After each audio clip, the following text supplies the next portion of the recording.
सरल लोलक अप्रसंवादी दोलक के रूप में। Simple pendulum as an harmonic oscillator. पिछले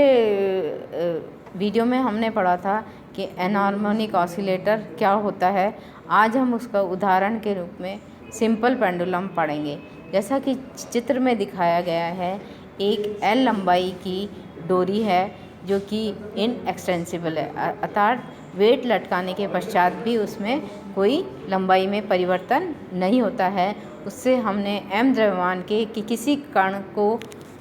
दृढ़ आधार से लटकाकर ऊर्ध्वाधर तल में हम इसको दोलन कराते हैं, जो कि अतः किसी क्षण कोणीय दोलन थीटा पर गुरुत्वीय बल के कारण बिंदु कण पर कार्यरत प्रत्यानयन बल F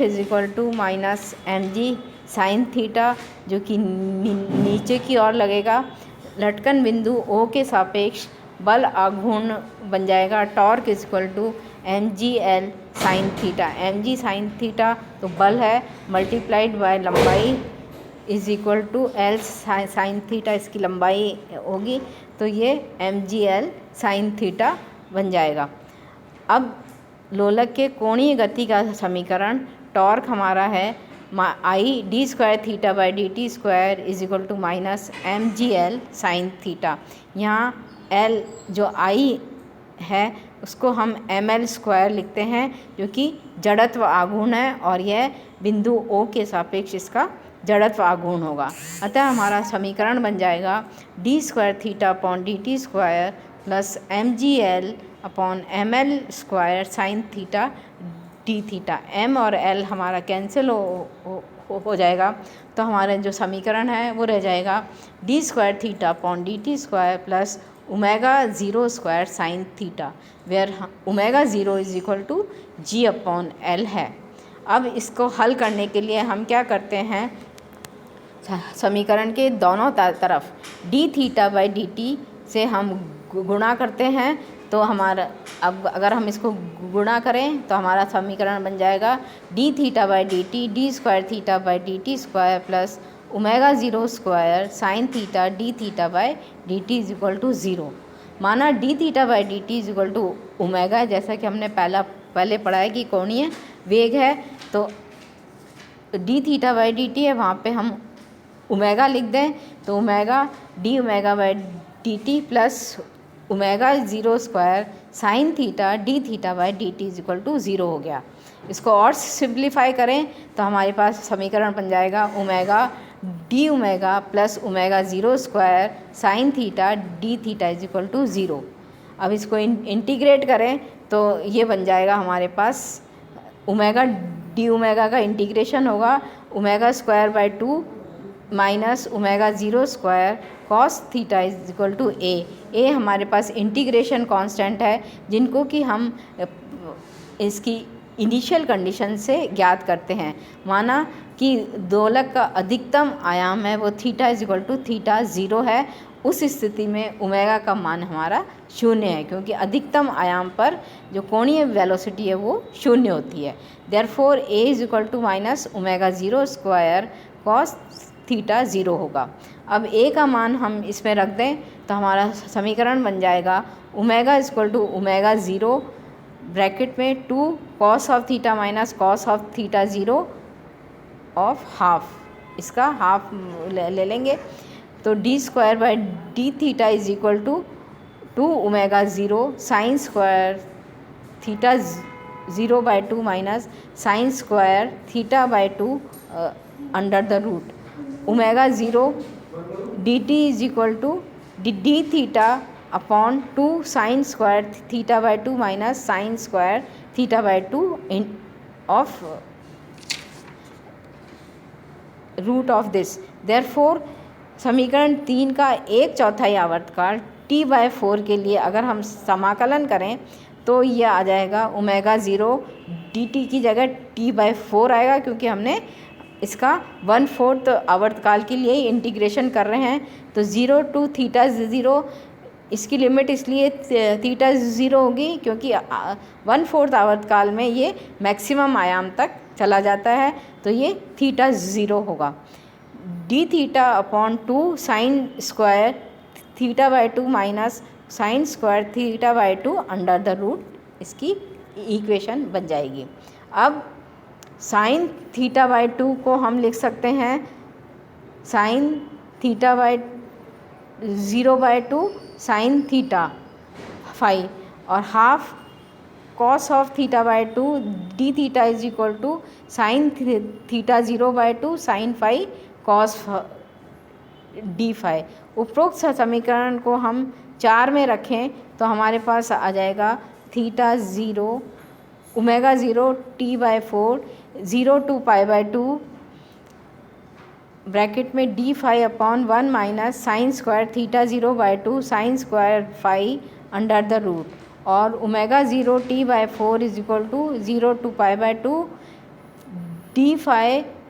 ब्रैकेट में 1 plus half sine square theta 0/2 sine square phi plus 3/8 sine 4 theta 0/2 sine 4 phi raised to power 4 phi plus 5/16 sign 6 theta 0/2 plus sign 6 phi. इस प्रकार हम इसको बाइनोमियल थ्योरम के अनुसार इसको खोल लेते हैं। परंतु हमें पता है कि एक स्टैंडर्ड इंटीग्रेशन है 0 to π/2 sine raised to power n phi d phi is equal to n-1 upon n into n-3 upon n-2 multiply by π/2 होता है। अब इस जब n सम संख्या में है और तो हमारा समीकरण बन जाएगा omega 0 t/4 π/2 minus π/8 sine square theta 0/2 plus 9 pi 128 sine 4 थीटा/2 एंड सो ऑन। अब चूँकि हमें पता है कि omega 0 is equal to 2 pi upon t0 होता है, तो ओमेगा 0 की जगह हम 2 पाई अपॉन t0 रख दें तो हमारा जो टाइम पीरियड का समीकरण है वो बन जाएगा t is equal to t0 1 plus 1/4 sine square theta 0/2 plus 9/64 sine 4 theta 0/2 plus and so on. अब क्योंकि sine square theta 0/2 is very less than 1 है, अतः इसके हायर जो टर्म्स हैं उच्च घात के पदों को हम नेगलेक्ट कर सकते हैं या उपेक्षणीय मान सकते हैं। तो हमारा समीकरण बन जाएगा टाइम पीरियड का t is equal to t0 1 plus 1/4 sine square theta 0/2। यदि आयाम कम है तो हम साइन थीटा/2 को थीटा/2 के बराबर लिख सकते हैं। तो इस केस में हमारा जो समीकरण बनेगा एनहार्मोनिक ऑसिलेटर का, तो उसका time period is equal to t is equal to t0 1 plus theta 0 square upon 16। इस समीकरण से स्पष्ट है कि सरल लोलक के आयाम में वृद्धि करने पर आवर्त काल में अल्प वृद्धि होती है, जैसा कि हम इस चित्र में दिखा रहे हैं। एक्स एक्सिस पे थीटा 0 है और वाई एक्सिस पे t/t0 है। तो इनिशियल जब इसमें कांस्टेंट वैल्यू 1 है, t/t0 का मान 1 है, तो ये कांस्टेंट है। परंतु जैसे जैसे आयाम बढ़ता जाता है इसका टाइम पीरियड t का मान बढ़ता जाएगा, तो ये ग्रेटर देन 1 हो जाता है। एकांतर विधि से हम अगर इसको निकालें तो समीकरण 1 में साइन थीटा को हम श्रेणी क्रम में लिखें तो ये d square theta by dt square plus omega 0 square, और थीटा को हम खोलें तो theta minus theta cube by 6 plus theta 5 by 120 and so on is equal to 0 होगा। अगर थीटा का मान हम रेडियन में लिखें तो थीटा 5 और उसके उच्च पदों को हम नेगलेक्ट कर सकते हैं क्योंकि हमारा थीटा का मान कम है। देयरफॉर हमारी इक्वेशन बन जाएगी d square theta upon dt square plus omega 0 square theta minus theta cube upon 6 is equal to 0। और इसको हम सिंप्लीफाई करें तो हम इस d square theta upon dt square plus omega 0 square theta is equal to omega 0 square theta cube upon 6, इसको अगर हम तो तुलना करें सिंपल पेंडुलम के समीकरण से, तो हम पाते हैं कि x इज इक्वल टू तो थीटा से रिप्लेस हो रहा है, अल्फ़ा इज इक्वल टू हमारे पास 0 है और beta is equal to minus omega 0 square by 6 है तथा b1 is equal to theta 0 है। तो इसको अगर हम समीकरण में लिखें तो हमारे पास t0 is equal to 1 plus theta 0 square by 16 जो हमने पहले प्राप्त किया था वो इस अल्टरनेट विधि से भी हम प्राप्त कर सकते हैं। अतः थीटा 0 एस प्रसंवादी दोलक को सरल लोलक की स्थिति में दोलन करने का आयाम है। इस प्रकार अप्रसंवादी दोलक के विस्थापन का समीकरण क्या बन जाएगा, theta is equal to theta 0 cos of omega t, क्योंकि हमारे पास सरल लोलक में भी आता है, प्लस एक टर्म इसमें और ऐड हो जाएगी जो कि इसके आयाम के कारण आती है, plus omega 0 square theta 0 cube upon 24 omega 0 square minus 9 omega square cos of 3 omega T. अतः अप्रसंवादी दोलक